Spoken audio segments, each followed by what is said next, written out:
Since ancient times, people living by the sea have always been closely connected to the ocean, in which whale hunting used to be an important part of their livelihood.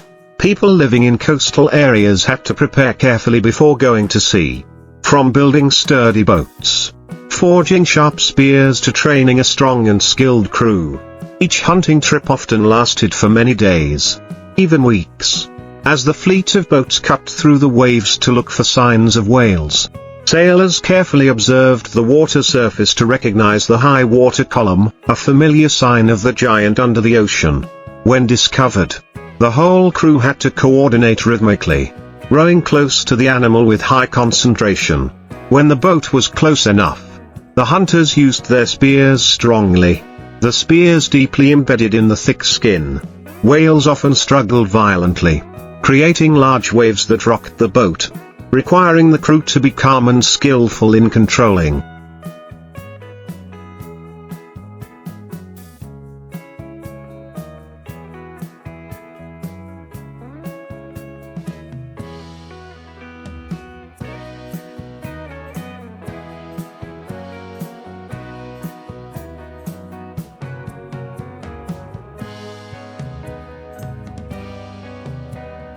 The tug-of-war could last for hours, until the whale was exhausted.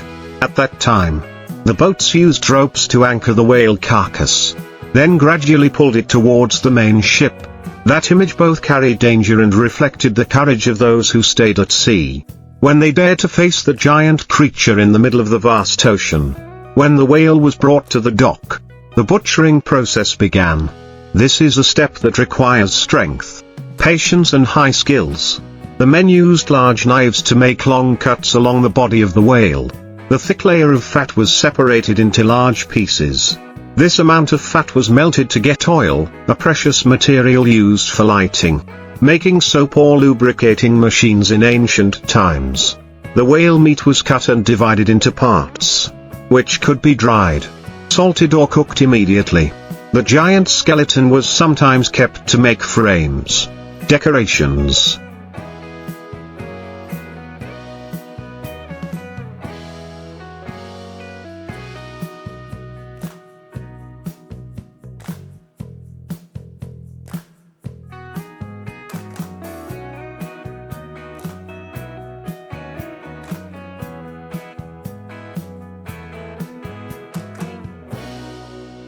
Or used for other jobs.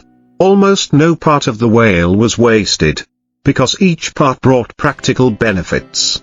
The scene of butchering the whale is a testament to the hard work and ingenuity of the whole community. The meat cutter, the fat cook, the transporter, everyone has their own task, contributing to turning the giant creature into a source of life for the entire fishing village. The smell of boiling fat, the sound of knives clashing, the bustling voices of people calling each other create a bustling atmosphere like a labor festival. This is not only a processing process, but also a moment for the community to share the results after many days of struggling with the waves and wind. Through each generation, hunting and butchering whales has left many stories and legends, becoming the collective memory of coastal residents. Today, when the world focuses on protecting the environment and marine life,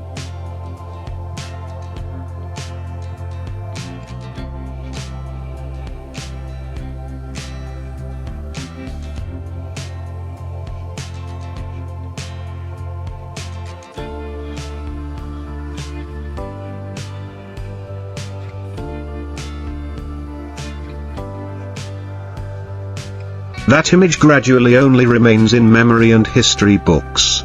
However, looking back at the past, we can clearly see the strength, resilience and ingenuity of humans in their journey of survival, when they knew how to take advantage of all resources from the ocean to maintain life. The butcher started from the whale's belly, using long and sharp knives to make a large incision from head to tail. Each layer of thick white fat was peeled off like giant pieces of cloth. Each piece could weigh hundreds of pounds and required many people to pull it off the fish's body. Those pieces of fat were immediately transferred to the cooking area, where giant cast iron pans were placed on a red-hot stove. The cook continuously stirred the fat to melt into oil. The precious golden liquid was collected in wooden barrels for storage or sale to traders. Meanwhile, others continued to cut the whale's firm meat, cut it into large pieces.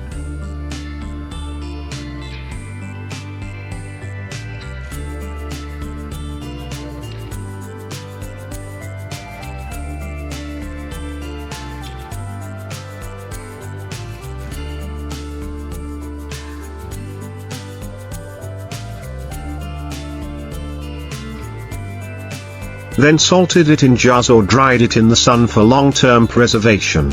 This was a nutritious food source, helping fishermen get through the rough seas when they could not go out to sea. The internal organs are also carefully processed. Some edible parts are given to the villagers. The rest are used as bait or processed into fertilizer. Even the giant skeleton is not wasted. The long curved ribs are used as a frame. The small bones can be carved into household items. And the whale skull sometimes becomes a sacred display in the village. Each step takes place rhythmically. The cutter, the puller, the transporter, all working together like a giant working machine, turning the whale into an abundant source of life. The scene is both rustic and majestic, demonstrating the collective strength and traditional wisdom in making full use of marine products, while also reflecting the harshness and hardship of fishermen's lives.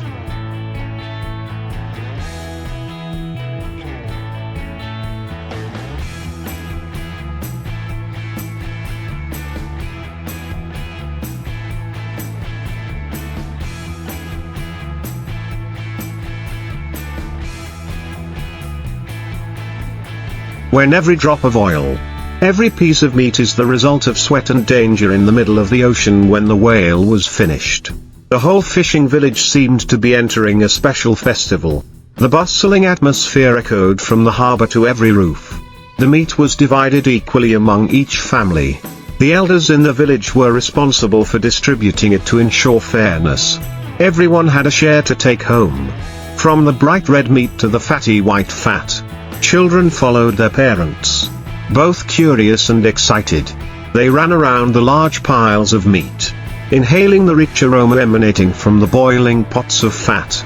The women were busy washing, salting, drying, preparing for food storage. As for the men, after days of dangerous drifting at sea, now sat together drinking wine, recounting each tense moment when the whale struggled.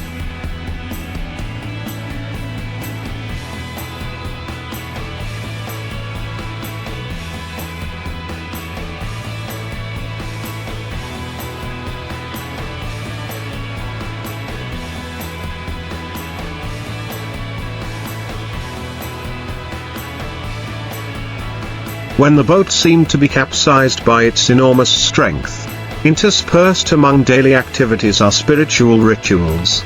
People set up temporary altars right on the beach, burn incense to thank the sea god and the soul of the whale that just fell, and pray for smooth sailing in the following journeys. For them, whales are not only a source of life but also a sacred animal, revered as a guardian deity of the ocean. So after each slaughter, the offering ceremony has the meaning of gratitude and spiritual connection with the ocean. At night, the whole village is lit up by whale oil lamps, singing, and the sound of drums and gongs echoing as if to dispel fatigue, leaving unforgettable memories in the hearts of each person. All of these things not only reflect the close connection between people and the ocean, but also depict the strength of the community in sharing the fruits together, overcoming difficulties and nurturing traditions that have lasted for many generations.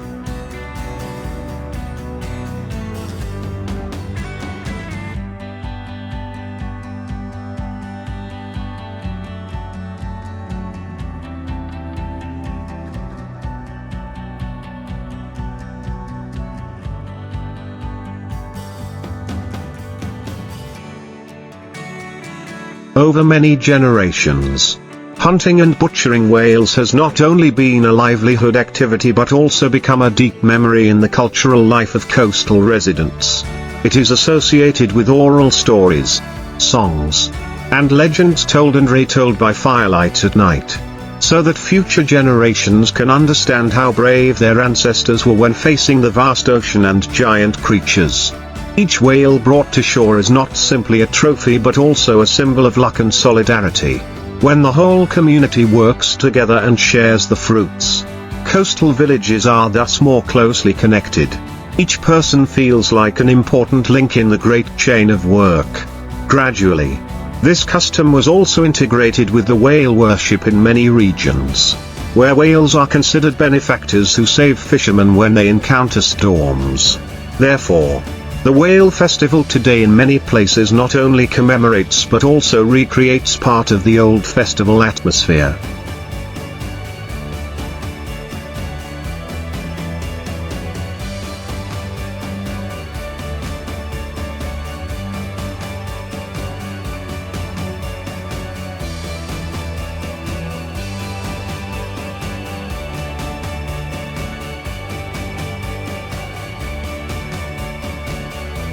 With drums, gongs, processions, singing and prayers for calm seas. Although whale hunting has now stopped to preserve this rare creature, the memory of the days of hunting and butchering still exists in the stories, customs and pride of the sea people.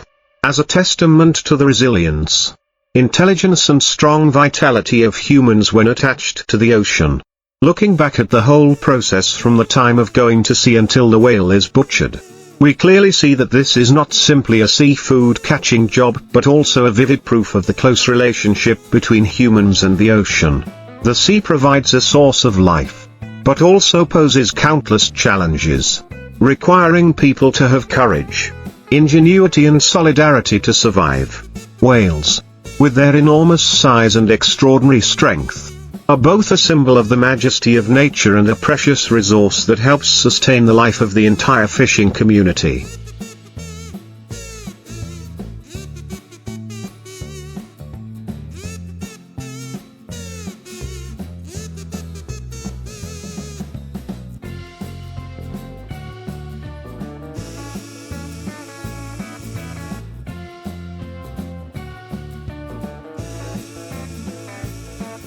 Each successful hunt is the result of many days of hardship, a testament to the resilient will of people who dare to face danger to make a living. The butchering of whale meat is not only about material value but also has cultural and spiritual significance.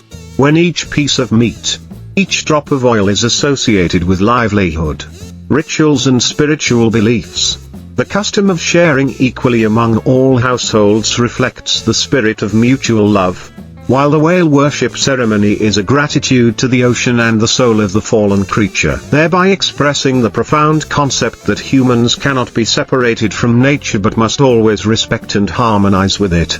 Although whaling no longer exists today, the memories, stories, and spiritual values still resonate, becoming part of the marine cultural heritage.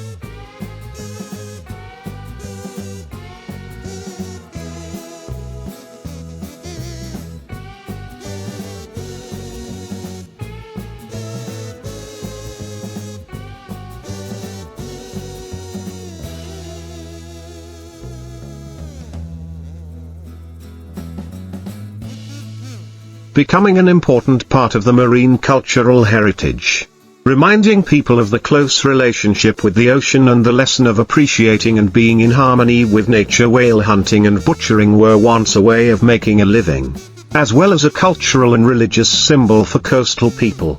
Although no longer practiced today, these memories and values are still preserved, reminding people of their connection and harmony with the ocean.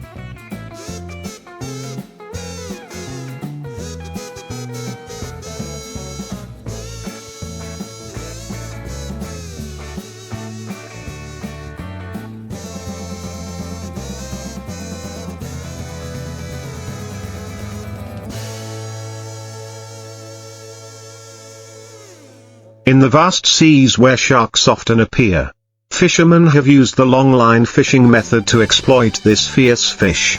They prepare giant fishing reels with lengths of tens to hundreds of kilometers. on which are attached thousands of sharp hooks with baits of fresh fish or pieces of meat with a characteristic fishy smell to attract sharks from afar. The boat leaves the dock early in the morning. When the sea surface is still misty, the crew stretches the line into the water. Each buoy is dropped at regular intervals to mark the position and keep the line taut on the sea surface. The work of dropping the fishing line can last for many hours, requiring smooth coordination between members because any negligence can cause the line to tangle or the bait to be lost. Once the line is stable, they begin to wait, closely monitoring the vibrations on the line and unusual movements of the buoy. Sharks are sensitive predators. They are quickly attracted by the fishy smell.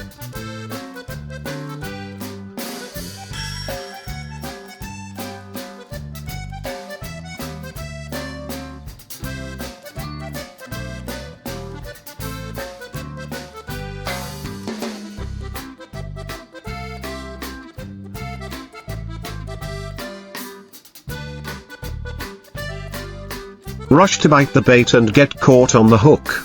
Whenever they detect a signal that a fish is hooked, fishermen immediately start the winch system. Slowly pull up the line, having to keep the line tight enough so that the fish cannot escape, while skillfully avoiding it from struggling and breaking the line. The moment the shark is pulled close to the side of the boat is the most difficult moment, because it struggles violently, hitting its tail so hard that it can cause the small boat to capsize or break the handle.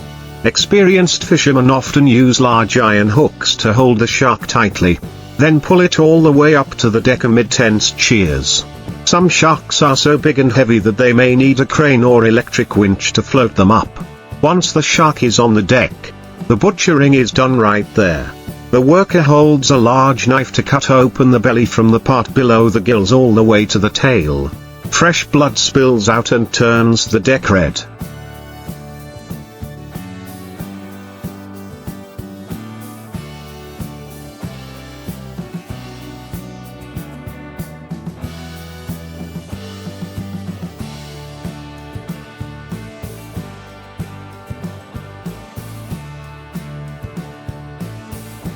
The strong meat parts are cut into large pieces, neatly packed in ice boxes to keep them fresh, while the shark fins are separated because they have high commercial value. The thick and rough shark skin is peeled off to be processed into handicrafts or industrial materials. The selected organs retain some parts that can be used as medicine. The rest are often thrown back into the sea. Each successful fishing trip, fishermen can bring back tons of sharks, bringing in a significant income. But in return they also have to face the danger of big waves and strong winds and fierce resistance from giant predatory fish. The whole process from dropping the fishing line, waiting, pulling the fish up until butchering requires strength, patience and courage of the seafarers. This is a true picture of shark hunting with long lines. A job that is both a livelihood and contains the harsh challenges between humans and the ocean. After the first sharks were brought aboard and butchered, the crew did not stop but continued along the length of the fishing line to check the other hooks.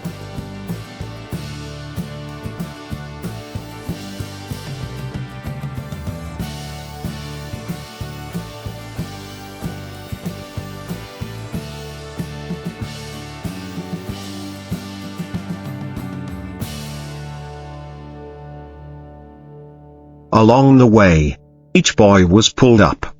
Each section of line was checked. And many times more sharks or other large fish were caught. Some sharks died when hooked due to exhaustion during the struggle. But there were also those that were still alive, aggressively biting the line and hitting the side of the boat when pulled up. To ensure safety, fishermen often used wooden sticks or iron hooks to stab the sharks in the head to control them before pulling them up. This work was extremely dangerous, because in just a second of carelessness, the shark could bite off a limb or seriously injure those standing nearby. When the tens of kilometers long fishing line is pulled up, the number of sharks caught is sometimes so large that it takes up almost the entire deck space, forcing the sailors to quickly sort and stack each part of meat.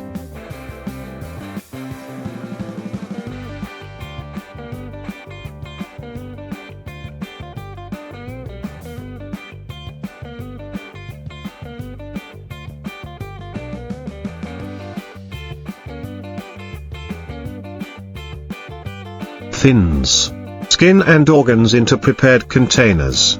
On board the ship, there is usually a large capacity freezer, maintained by a compressor to preserve the huge amount of meat for many days at sea. Shark fins are often cut separately and dried right on board, because they are more valuable than meat, especially in markets that favor shark fin soup. Meanwhile, the shark meat is processed quickly. Some of it is cut into thin slices to dry. The rest is preserved in ice or frozen. The shark skin is carefully separated, rolled into large bundles, ready to be brought back to the mainland for processing. The hard work continues from morning to night. The fishy smell of shark blood clings to clothes and spreads throughout the ship, attracting many seabirds and other predatory fish to gather around. There are times when other sharks are attracted by the smell of blood.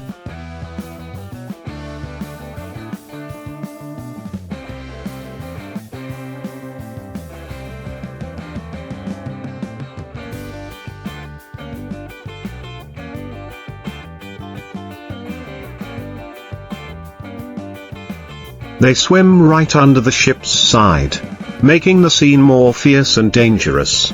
The crew must be vigilant while working, because falling into the sea in this situation is almost synonymous with death. After many days at sea, when the number of fish is enough, the ship returns to port. Sharks are unloaded by cranes, loaded onto trucks for distribution, sailed to the market or further processing. The process of hunting with long lines is not only a fishing method, but also a testament to the perseverance, collective strength and spirit of facing danger of fishermen.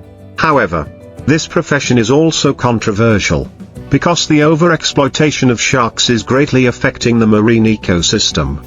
However, for fishermen, this is still a harsh but fierce way of making a living, where they have to fight for life and income from the vast and fierce ocean once the ships have docked.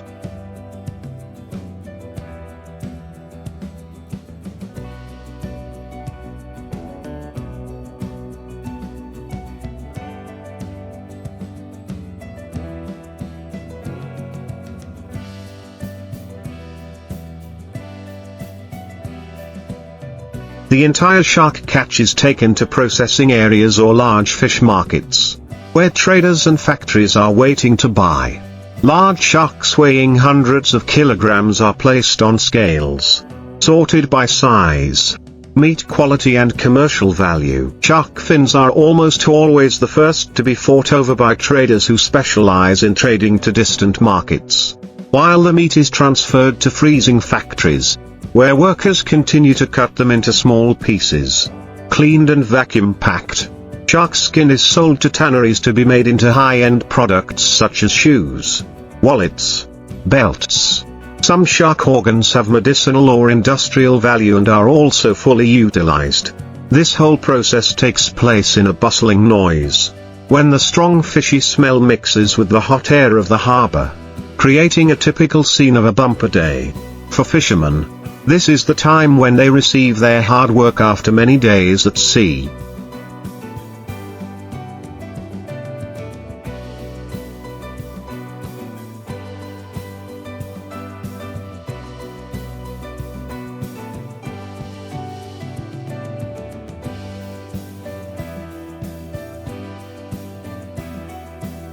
The proceeds from the sale of sharks are divided among the crew members according to their work rate. The rest goes to the ship owner and fuel and material costs. The captain often holds a small celebration party right at the port, with beer, wine and fresh seafood, as if to dispel the fatigue after a long and dangerous journey.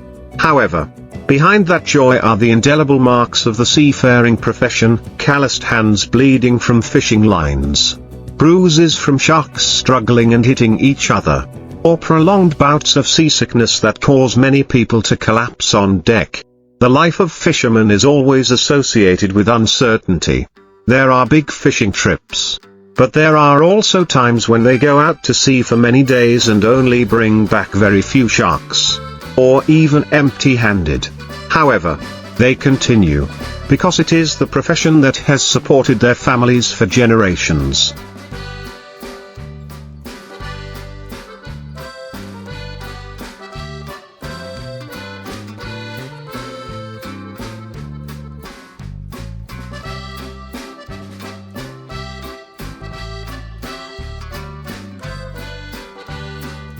Each trip is a challenge, where people bet their strength and life in exchange for a living.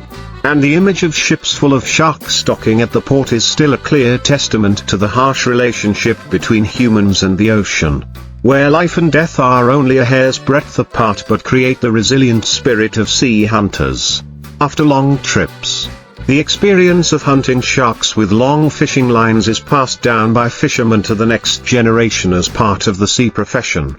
They remember every small detail, from choosing the type of bait that has the most attractive fishy smell, to tying the hook with strong steel to resist the strong bite of the shark.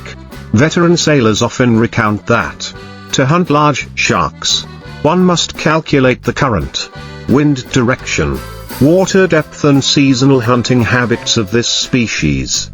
Each sea season, the warming or cooling of the water affects the migration path of sharks.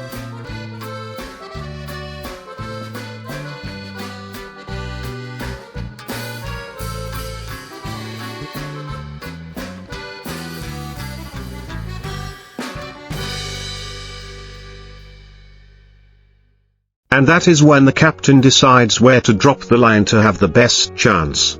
In addition, the coordination between the members on the ship is a decisive factor for success. Because just one person being careless when pulling the line or pulling the fish can cause an accident for the whole group. Young fishermen are taught how to handle situations when sharks attack, how to use iron hooks, wooden sticks or even long knives to control them in an emergency. Someone once recounted a scene where a giant shark more than 5 meters long was pulled up. It thrashed so hard that the entire deck shook, causing 2 sailors to fall and almost be bitten by its sharp teeth. Only thanks to the calmness and determination of the commander was the group able to control the ferocious animal. Such stories are both scary and clearly show the harsh nature of the seafaring profession. Over the years, long fishing lines have become one of the most popular methods of hunting sharks.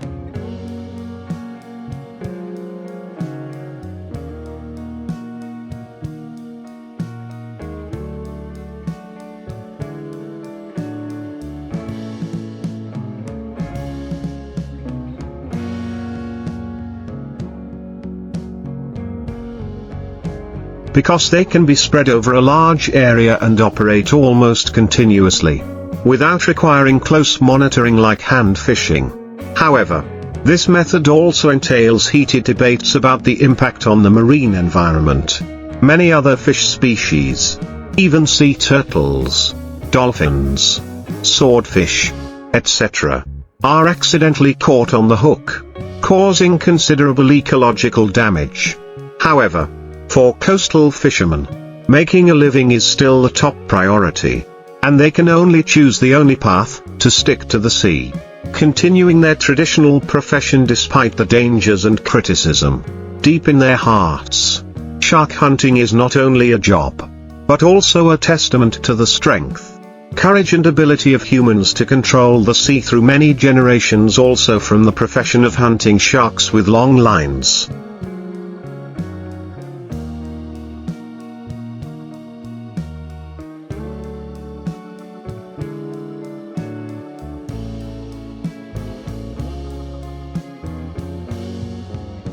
A unique culture of coastal communities was formed, where each sea trip was not only a journey to make a living but also a pride associated with tradition. People often gathered at the harbor to see the ships off and welcome them back. Each giant shark pulled up not only had economic significance but also was an achievement shared by the whole village. Children grew up in the smell of sea salt and the sound of waves, and soon witnessed their fathers preparing fishing lines, sharpening hooks, and repairing winches, all of which gradually became deep memories, fostering the spirit of sticking to the sea for the next generation. In many places, large shark skeletons were kept hanging on roofs or placed in village communal houses as a symbol of the bravery and strength of fishermen, as a reminder of the fierce confrontations between humans and the sea. In addition, shark hunting also brings close bonds within the community, as each ship arriving at the port requires dozens of people to work together to unload,